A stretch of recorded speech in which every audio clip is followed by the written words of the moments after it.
Party people in the place to be. You are now in the midst of a real MC. Throw your hands in the air if you're real as me. Ooh!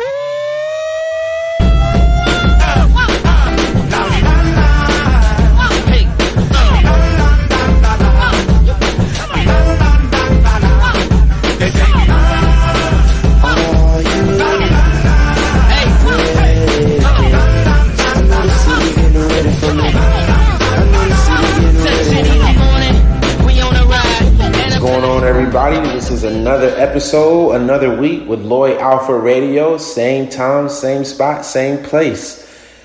Today, y'all are tired of me saying this because I always say every week, like, we got somebody special, we got somebody lit, you know what I'm saying? But I'm definitely sitting here today with the big dog of this whole film and photography, especially from where we coming from, my homie Tailiah Breon. What's up? I'm glad. It's an honor for you to take time out of your busy schedule to sit down with little old me. I really appreciate it. Definitely not little, but what's up? What's up, yo? We lit. If y'all don't know who she is, I'm gonna let her get into her own story, but just a little bit of background on her. She's a artist, number one. Filmmaker, photographer, celebrity photographer, started her own photography and filmmaking company called Fashion Prodigy. Worked with some huge names in the industry. So if you haven't heard about Tailiah Breon or about Fashion Prodigy, you've definitely heard about Rick Ross. You've definitely heard about Carrie Hilson, Sanaya Lathan, Kelly Price, Regina Hall, Fantasia, TD Jakes, and this is all just for me scrolling this morning, looking at who is any other notable names that you had the honor of working with that I'm missing. This is your time to brag and talk your stuff, so don't be modest. Like, yo, you did not just do this to me. Well, recently, Pretty B, Rick Ross. Yeah. I think you already said Regina. Yeah. That's Michelle. Oh yeah. That's exactly, and I'm already right there. That's a notable list, a list that people, start off photography and filmmaking, trying to get their resume up and never even get to that point. And you haven't even been in the game like a whole decade yet. It's only been some years, so that's super lit. Just to give the people a little context about our relationship. We met in 2013. I remember you was hooping. You was the hooper when we met playing basketball. But you were so pretty, man. And my friend Natasha was like, hey, I was doing the fashion show for Fly by Nature at Southeast and trying to do some outside recruiting just to add some more elements, some people, some unfamiliar faces, and get some new energy in there. And my friend Natasha's like, hey, I have a friend, Tailiah. You need to check her out. She would be a good look with this and everything. And she was definitely interested. So it was like a mutual interest type of thing. And then I did my research and invited you out to, I think, the practice or whatever. And it was a perfect fit. And then from there, that's where I can't even take credit, but that's where my story ends and your story really starts, because from there we did the fashion show, which was great, and you went on to do everything that you've been able to do right now. And that's crazy because I remember first meeting you. We was one of the first times at Broughton High School. We was out there doing a photo shoot. Right. And it was Bride. It was a couple people. Yeah, my little brother was a baby then, not even talking all the way good. I do remember that. It was at Broughton. Shooting this vintage type of look out there with the cobblestones and stuff. Because Broughton had that old look. Yeah. Right. That's hilarious. Right. And being that young, 15, 16, 17, and just already understanding aesthetics and vibes and everything. Yeah. That's when Tumblr was up. Yeah. Was the day. Right. Blogging. Tumblr was Pinterest. Yeah, blogging and everything was just crazy back then. And it was just a totally different era of the way we grind versus how things have really expanded with the rise of social media to today. Yeah. So in Atlanta, right? Okay. So tell me, after that fashion show, after we graduated high school, how did you get to where you are today? Like, you know, when did you figure out that you wanted to move and everything like that? I'm going to let you kind of tell your story. So, I'm going to tell you this. You're probably not expecting it. Going back to high school real quick to answer your question. Southeast fashion shows were a thing. For sure. I was at Garner. My parents moved to north side of Raleigh. Yeah. Completely different. You go from the south side of Raleigh to the suburbs. over to Wake Forest, Wakefield, Heritage. So when you talk about culture shock, like that really allowed me to see early the beauty of culture when it comes to the arts and fashion going from south to north. Yeah. So you may not believe it. I told you this a long time ago, but Justin, you were my first glimpse that motivated me to kind of take my own with all my interests. Like, I always liked arts, I always liked fashion, but I'm blushing right now, y'all. I know I'm dark, but I'm blushing. She trying to give me my flowers for early. Real, like, I like that stuff, but I didn't know how to make it tangible. I didn't know how to make it thing. And so seeing you really was my first time seeing someone own that space and give it a structure. Yeah. Like, you created FBN.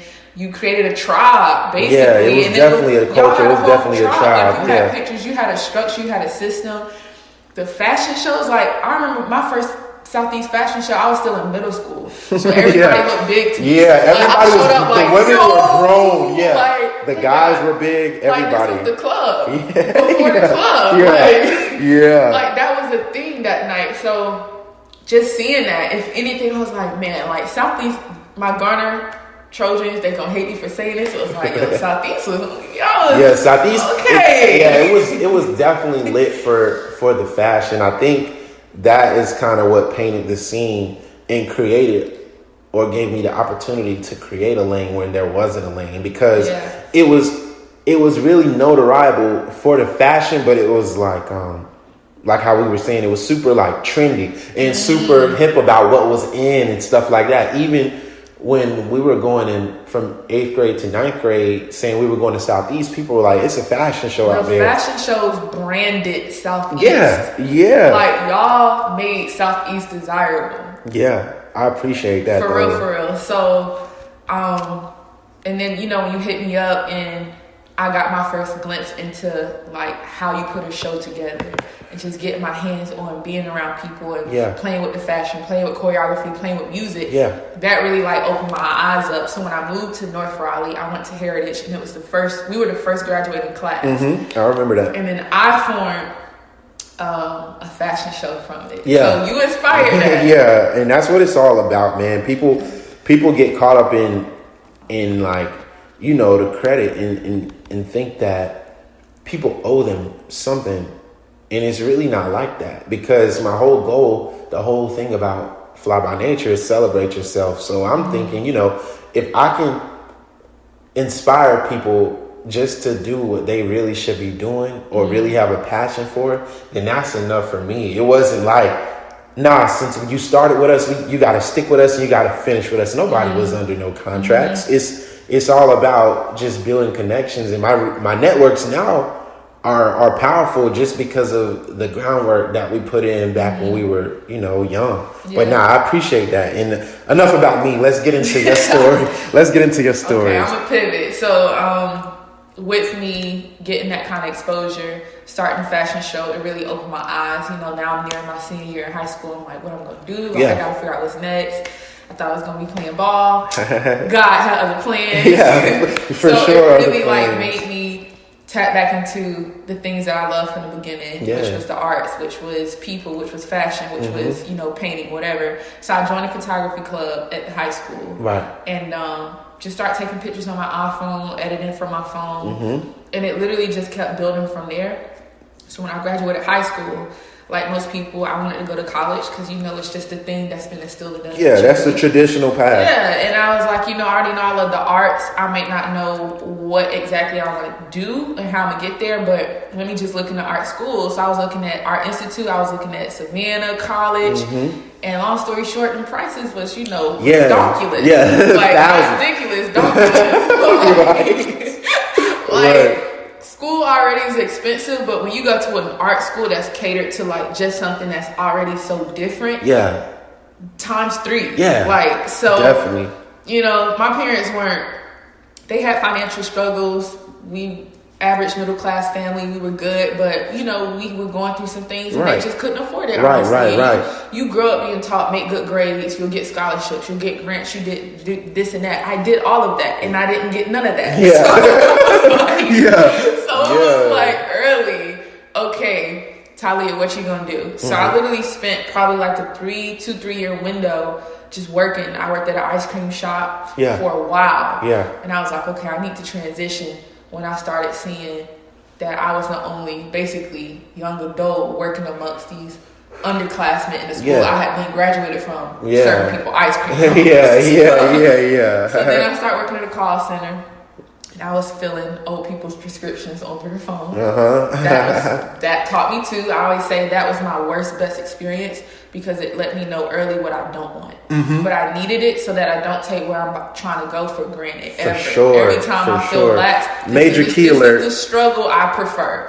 Like getting up, working at 9 to 5 somewhere that's not you can't grow from, you don't have a desire for, you're not passionate about. People clocking when you can eat, when you can use the bathroom, when you can come back, who you talking to. Right. I'm like, nah, this ain't it. Yeah, and it's really great that you just hit on that. It's the fact that people might have the assumption of if just because you're living out your dreams or having an opportunity to do the things that you really want to do, the things that you feel like you are called to do, doesn't mean that it's going to come without struggle. It doesn't mean that it's all, you know, sunflowers and peaches, you know, whatever. But like you said, when you looking at that versus a 9 to 5 or something that doesn't feel fulfilling, you just got to choose your struggles. And it's your perception. Right. So, the way that I ended up getting to Atlanta is because through that time period, I was like, I really honed in on photography.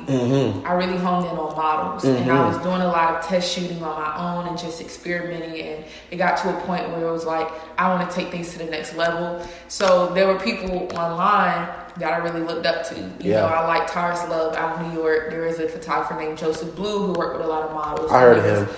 A guy named Derek Blanks who lived in Atlanta. Yeah. And so I sent a letter out to all 3. I remember I was sitting at my grandma's house at the kitchen table with a friend. And I was like, I'm going to just do it. Like, I'm going to just send a letter and say, I don't know if you have any internship opportunities, if I can shadow you, if I need to pay you, whatever the case is, but you're doing what I want to do. Right, for sure. You're working with people that I want to work with. Your work looks like what I want my work to look like.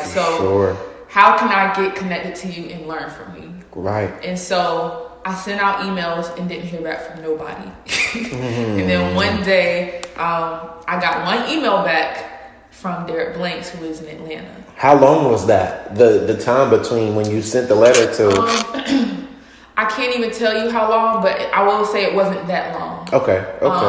And, you know, Derek Blanks, who happens to be my mentor today, who happens to be what made me move to Atlanta. Yeah. He was the only person I reached out to who actually did have an internship program. Wow. And so his mom at the time was his like assistant. And she actually emailed me back and said, we are actually looking to enroll new interns. You know, we can set up a meeting to interview you. How is like next week? I was like, ooh, okay. Yeah. So I'm in North Carolina, you're in Atlanta. Yeah. But I wanted this. So I talked to my parents about it and I said, you know what? Just give me 2 weeks so I can let my job know and I'll be there. Right. And then they were like, oh, you're not local. Well, we're only looking for local hires because, you know, this is where we operate.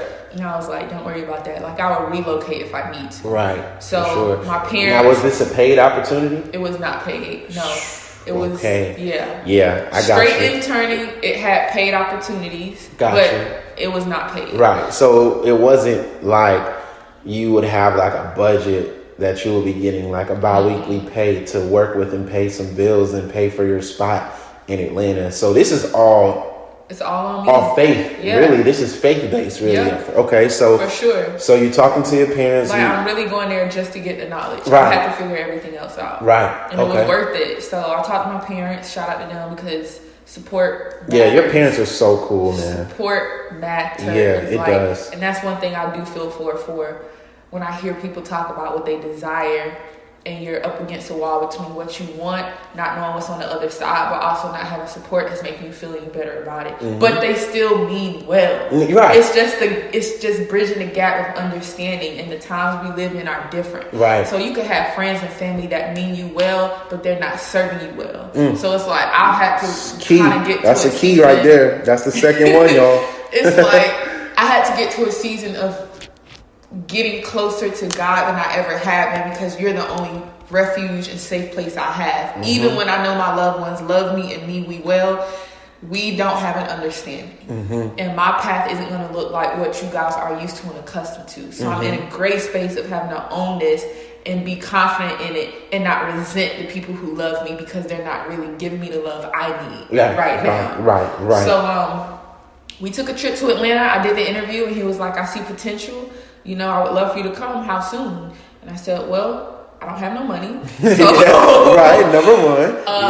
If I could just get some time to, you know, move my whole life here, I'm yours. And he was like, I'll give you 2 years. Like, he didn't say he'd give me 2 years. He said, stack your coins, call me when you're ready. I'll be here. Love it. It took me 2 years. Yeah. After that to actually make the move. Okay. Which was another growth stretch for me, because it's like, I finally experienced, okay, I'm finally getting somewhere. I'm finally seeing structure to what I feel on the inside. And as soon as I almost had it in my hand, it took me 2 years. And it was God sitting me down, forcing me to be patient and growing me to be prepared to actually move. And obviously I realize that now. But I had to, you can't work against it. Like those 2 years really grew me up. It forced me to learn patience. It first forced me to learn stillness. It forced me to get everything I needed on the inside to be equipped for what I was trying to manifest outwardly. Right. And I feel like a lot of times when we're trying to get to our next level, we so focused on, I need to acquire this and that outwardly, but then you got all of this and you're not prepared inwardly, so you're just going to destroy everything that you have in your possession outwardly. Yeah. So he really sat me down for those 2 years to get me in order, my motives in order, my discipline in order, my priorities in order, so that when I got there, everything that was placed in my hands, I didn't squander. Right. And I always, and it's literally just saying that the journey is just as important as the destination. I always think, like, you know, I'm glad that I wasn't in a position where all these opportunities or things that I feel like and know that I need and I'm trying to obtain now are just given to me. Because if they're just given to me, I haven't even taken the time to become the person that could earn it. It's like people telling you, you know, I could give you $1 million, but you're not a millionaire. You are on paper, but you're not inwardly. So the same way that a millionaire person that's earned that could start all over again in a different place, in a different city, and run it right back up because they've become that millionaire. They've become that person instead of something just giving it to you. So I'm just saying that to agree. Yeah, absolutely. Like, you can dress a homeless man in the most expensive tailored suit and then put someone who wears them on a regular and that it's groomed for it, and they're not going to walk the same. They got the same thing on. For sure, exactly. So it's like those 2 years basically taught me that part. Right. So when I got there, everything made sense. Yeah, like everything made sense. So it's like, man, if I had been here when I wanted to, this wouldn't have happened. You wouldn't have been ready. I wouldn't have did this. Yeah, I wouldn't have been grounded when people was talking trash behind me because they was like, she lying. Ain't no way she don't know Photoshop and ain't go to school and she coming in here doing all of this. We went to school. We know how it go. How she going? Man, stop brown nosing. Like, why you trying to show off with a mentor? Why you always? Yeah. And God showed me. He protected me because these are things I didn't know that were being said in private because I wasn't focused on it. Like, he literally put a protection. That's another thing too I learned. Like, sometimes when you finally get what you want and it doesn't look the way you thought it was, or it's not portrayed to the masses, and you're not accessible, that is his protection. Because if some of the stuff, if it had went the way we wanted it to, it would destroy us. Like, he really, when they say God knows us better than we know ourselves, that is the legit truth. Like, he knows your patience point. He knows your limit. He knows what will make you, what will damage you, what will mess your spirit up, like what will change you from what he needs you to be to fulfill what he has for you. Right. So, like, I don't press no more. I don't, if you're for me, if you're not, you're not. Let the chips fall where they may. Like, that's just what it is. But when I did get there, there was a lot of protection that was happening. in rooms I was being shielded from, that I was playing like, just put me in a room. Let me just get through the door. Like, if I can just, and there are rooms and doors that I've opened now at the right time, but had it happened then, you know, it's no telling how that would have played out. Right. And that's crazy. Like, it's just like a movie just listening to all of this, because all of this is new, because I didn't know that, you know, your journey had all these ups and downs that we're talking about right now, because, you know, from the outside looking in, it seems seamless. And, you know, that's the trick of branding, which isn't always a bad thing. It's actually a good thing, because that's how it should seem. But it can be a bad thing when people are trying to understand you, because they might start thinking that you had everything handed to you. They might think like, well, your parents had money, so like you was already good and all of this, you know. I love that you said that, though, because I feel like this is why things like what you're doing are necessary, because this is when you can get the real of what you're seeing. For sure. And I think, to go with what you just said, what is portrayed can be branding strategy just as much as it can be something else. So my point is, sometimes you can see people clown, and it can show how things can be deceptive, and it can also show how things are a blessing. It's how you interpret it. So whatever part of life you're in or journey you're in, and when you get discouraged, now knowing what you know about me and seeing what you see in the forefront can motivate you to be like, that's the grace of God. Like, you in your most nothing but the grace. Down, damaged moment. And now that I know some of the stuff she's been through, but I'm looking at the fruit that I've witnessed, okay, I'm not going to count myself out anymore. I'm not so bad. I'm not so broken. My picture isn't as torn as I feel like it is, that I can't recover. You know what I'm saying? People like, it's funny, because what I'm realizing is that, you know, the stories of struggle are sometimes even more inspiring than the stories of triumph. Always. Because I don't want to hear that. Right, because that doesn't make me feel any greater about the fact that my bank account is in the negatives, that I have these ideas. It's a temporary inspiration. Yeah. But it's not feeding me. Right. Like, it's not, I need to be fed. That's how I live. Yeah. If I don't eat, I can't live, but it looks nice. Right. You know, it's a feel good, it's a good fairy tale, but it's not really inspiring me and making me feel like I can do the same thing. Now, so we're in Atlanta. How does it go from interning and figuring it out, realizing that the things that you went through those past 2 years before you got to Atlanta was preparing you? How do we get from there to full on Fashion Prodigy, full on signing models and helping different models get real life modeling jobs and New York Fashion Week opportunities to your short film? Like, so when are we getting into that?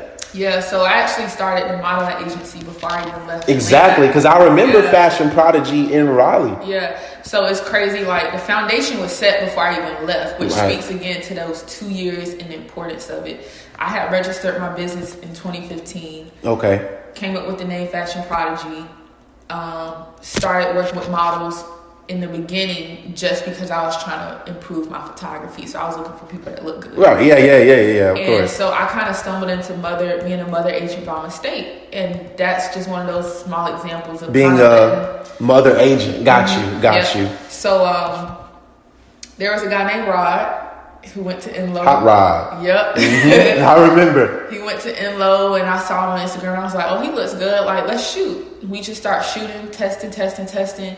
And one day, one of his photos that I shot had started circulating, and an agent from IMG Models in New York had saw it, reached out to him, set up a Zoom call, and we signed him over online. Wow. And at the time, this is me trying to figure it out, knowing what I love to do, but not seeing how it's going to make me a living. Mm-hmm. I'm not seeing a big picture of it yet, but I wanted to be in New York. Mm-hmm. I wanted the glitz, the lights, the camera, New York. I want to be this and that. And here comes this guy who didn't even look at himself as a model. Right. But I see this in you, shoot you. And now you on your way to everywhere I've been working to try to get. Like, what's up with that? And it's like, I just almost just paved the way or opened the door, but you are the one that actually was able to step through. For sure. And so that was a needed, again, every experience was needed. It humbled me. It realigned me. Yeah. it hurt me the right way because it showed me you have an eye, you have a gift that you didn't know. And instead of looking at this situation as someone got something that you didn't, you need to see that, what does this mean? Right. You just saw something in someone he didn't see in themselves. And it was validated through a modeling agency that's been established that also saw it. So what does that mean for you? That means, oh crap, I got an eye. So if I sit in this moment and be upset and in my feelings and be selfish and waddle here, I'll miss what this moment really is supposed to mean. Right. And I think those are the things that hold us back. Instead of looking at it as, well, this just told me a gift. Right. So if I had let that stop me, I wouldn't have, from that point, learned a lesson and said, okay, let me research what this means. Oh, they're scouts. Oh, they get paid. Oh, this is what this means. Oh, it's called a mother agent. Let me get my business in order. And let me do this again, moving forward. Instead of looking this as a failure for the first time or me missing something, I would have never, built what I have today and worked with other models. So that's really working with models and everything that's come since moving to Atlanta. Started foundation in North Carolina, and I just stayed with it. I just remained consistent. I didn't know everything, but I also didn't try to act like I knew everything, because that'll get you hurt too. I made it known, like, hey, listen, this is what I'm doing. I'm still growing. I'm still learning. This is what I want in the end. Are you down? And, some models I worked with, some wanted to work with me, and I was like, I don't really feel like I can help you. I'm just honestly speaking, and that's kind of the series of events. Like, I've been rejected before. I go through hurt with my models. Like, I had to realign, because as a mother agent, people kind of place their fate in your hands, and that really can mentally destroy you. Because if they're not striving, you feel like you're failing as well. Correct. And then it's not all up to me. I have a part to play, but early on, I had to be okay with making it known, Tailiah, you cannot be a people pleaser. It's from a good place. You have a good heart, but that's not your job. Like, that's God. That's people doing their part. This is what I want you to do with it. So just reestablishing that early and literally just sticking with it. I remember walking to Bojangles in North Carolina.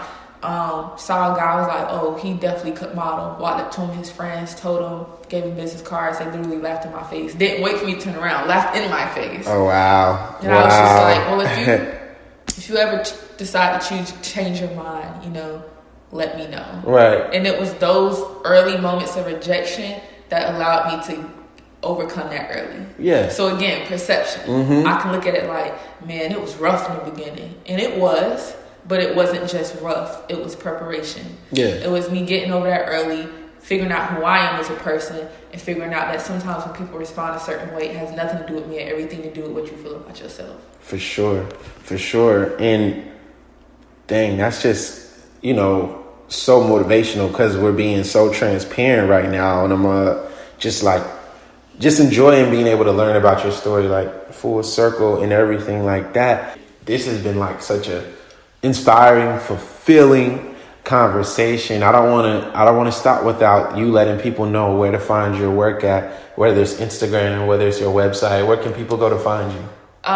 For sure. I'm on Instagram, Tailiah Breon. My name is spelled Tailiah Breon, Breon. And then my business page is Fashion Prodigy _. For sure. I said Tailiah at the beginning. I've been doing that since we met. I know it's Tailiah. I'm sorry. You good. I know you probably hear that all the time. All the time. But nah. I got two names. Basically.